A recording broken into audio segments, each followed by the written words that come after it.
మా వంటగదికి స్వాగతం. మా వంటగదిలో ఈరోజు బ్రెడ్తో రసగుల్లా ఎలా తయారు చేయాలో చూద్దాం. ఇంతకుముందు అన్నంతో రసగుల్లా అలాగే రవ్వతో రసగుల్లా ఎలా తయారు చేసాము. ఈరోజు బ్రెడ్తో రసగుల్లా ఎలా తయారు చేయాలో నేర్చుకుందాం. ఇది చాలా రుచిగా ఉంటుంది, ఒకసారి ట్రై చేద్దాం. ఇలా బ్రెడ్ స్లైసెస్ని తీసుకొని 4 వైపులున్న బ్రౌన్ కలర్ కట్ చేసి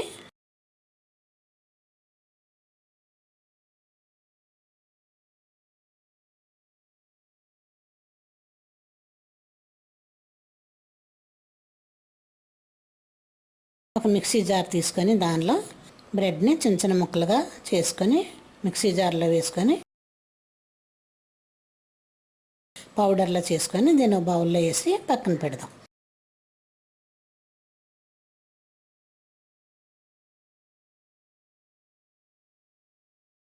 ఇప్పుడు స్టవ్ పై పాన్ పెట్టుకొని 1 కప్పు పాలు పోసి మరిగించుకుందాం.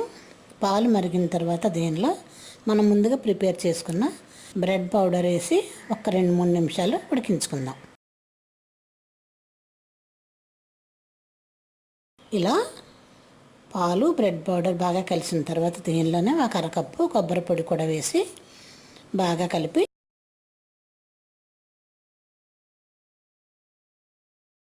దీన్ని ముద్దలా అయ్యేంత వరకు కలుపుతూ ముద్దలా అయిన తర్వాత స్టవ్ ఆఫ్ చేసుకొని దీన్ని పక్కన పెట్టుకుందాం.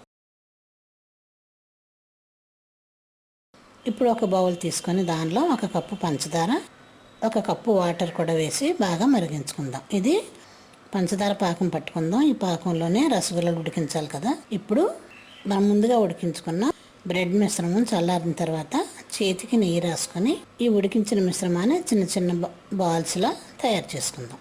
మనకి ఎంత సైజు కావాలో అంత సైజు బాల్స్లా చేసుకుందాం. ఇది కొబ్బరి, బ్రెడ్ పొడి, పాలు కలిపిన మిశ్రమం. దీన్ని మనకు నచ్చిన ఆకారంలో చిన్న చిన్న రౌండ్ బాల్స్లో చేసుకొని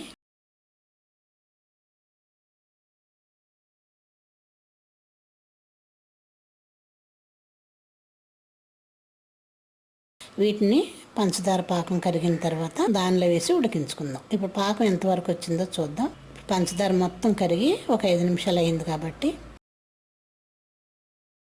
దీనిలో 1 టీ స్పూన్ యాలకుల పొడి వేసి మనం ముందుగా ప్రిపేర్ చేసుకున్న బ్రెడ్ బాల్స్ని షుగర్ సిరప్లో వేసి ఉడికించుకుందాం. మూత పెట్టి ఒక 5 నిమిషాలు ఉడికించుకుంటే రసగుల్లా రెడీ అవుతుంది. సిమ్లో ఉడికించుకుందాం. 5 నిమిషాలు అయిన తర్వాత ఇలా రెడీ అయిన రసగుల్లాని ఒక బౌల్లో తీసుకొని కట్ చేసిన జీడిపప్పులతో అలంకరించి సర్వ్ చేద్దాం. మా వంటగదిలో ఎంతో రుచిగాను ఎంతో సింపుల్గా చేసుకొని బ్రెడ్తో రసగుల్లా రెడీ. మరిన్ని వంటల కోసం మా వంటగదిని సబ్స్క్రైబ్ కాగలరు. ధన్యవాదములు.